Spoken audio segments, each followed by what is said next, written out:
सीधे आपको लेके चलते हैं अब कोलकाता के ऐतिहासिक ब्रिगेड मैदान, जहां प्रधानमंत्री नरेंद्र मोदी का संबोधन चल रहा। जो हमेशा अपनी सरलता के लिए जानी जाती है, उन्हें खुद बड़े दुखी मन से खेद व्यक्त करना पड़ा। भारत के राष्ट्रपति को अपनी तकलीफ बतानी पड़ी। टीएमसी वालों को ये याद रखना पड़ेगा, उन्होंने केवल द्रौपदी मुर्मू जी का अपमान नहीं किया है, उन्होंने करोड़ों आदिवासियों का अपमान किया है, उन्होंने करोड़ों महिलाओं के सम्मान को ठेस पहुंचाई है, उन्होंने देश के सर्वोच्च पद की गरिमा को ठेस पहुंचाई है, इन्होंने भारत के संविधान का अपमान किया है, इन्होंने बाबा साहब आंबेडकर का अपमान किया है। और इसका जवाब बंगाल के लोगों से टीएमसी को मिलने वाला है, निर्मम सरकार को मिलने वाला है।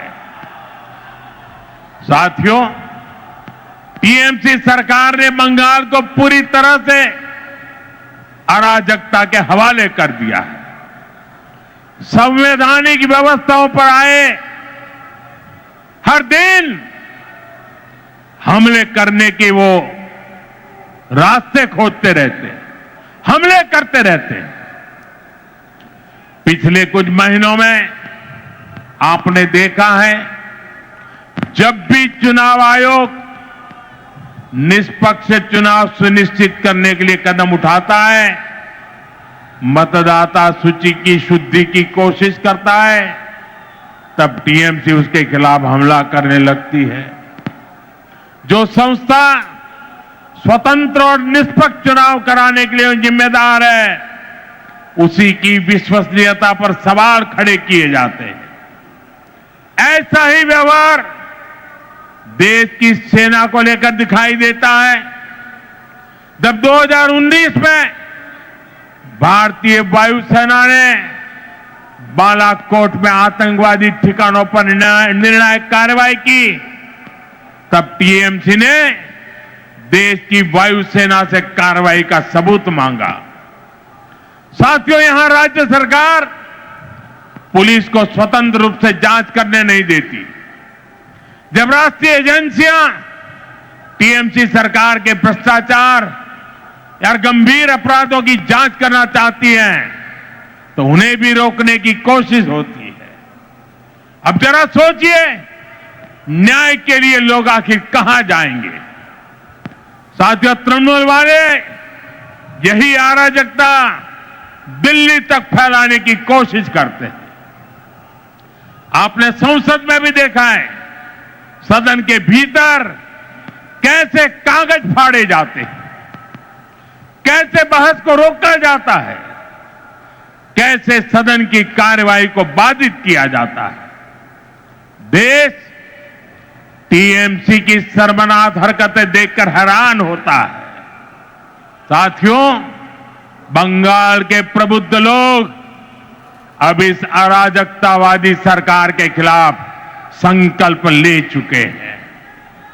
इस अराजक सरकार को उखाड़ फेंकने का काम इसी धरती के लोग करने वाले हैं।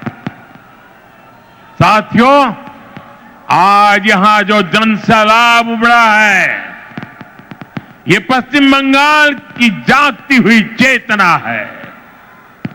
ये उस बदलाव की आहट है जिसका इंतजार वर्षों से किया जा रहा है।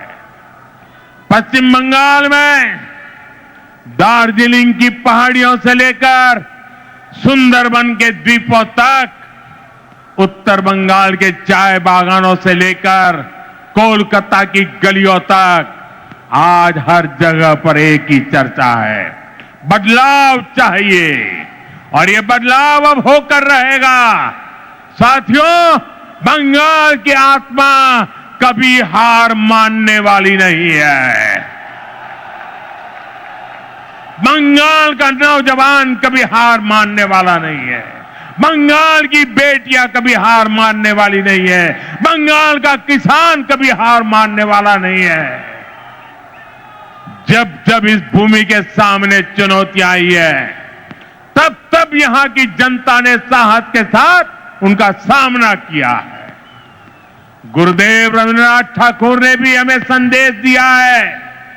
उन्होंने कहा था, विपदे मोरे रक्षा करो, ये नोहे मोर प्रार्थना विपदे आमी ना जाए जेनो कोरी बॉय। आज भी वही समय है। कुछ लोग आपको डराने की कोशिश करेंगे, कुछ लोग कहेंगे कि बदलाव संभव नहीं है, लेकिन याद कर रहिए और याद जरूर रखें, जब जनता ठान लेती है तो कोई भी ताकत उसे रोक नहीं सकती। और बंगाल की जनता ने जब भी ठाना है, इतिहास बदल कर दिखाया है। आज मुझे इस ऐतिहासिक ब्रिगेड मैदान में वही आत्मविश्वास मेरी आंखों के सामने दिखाई दे रहा है। याद रखिए, इस बार चुनाव सिर्फ सरकार बदलने का नहीं है, इस बार चुनाव बंगाल की आत्मा को बचाने का चुनाव है। इस बार चुनाव व्यवस्था बदलने का है।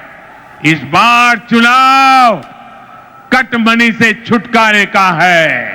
इस बार चुनाव डर से मुक्ति का है। मैं आने वाले परिवर्तन के लिए मेरे बंगाल के भाइयों बहनों को बहुत बहुत शुभकामनाएं देता हूं। मेरे साथ बोलिए,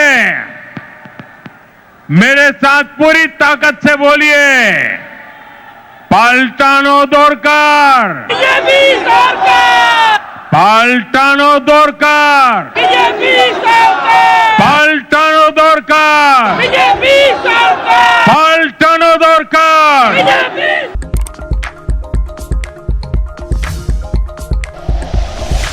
like and share videos, subscribe करें हमारा चैनल और प्रेस करें बेल आइकॉन। न्यूज़ 11 भारत, सच है तो दिखेगा।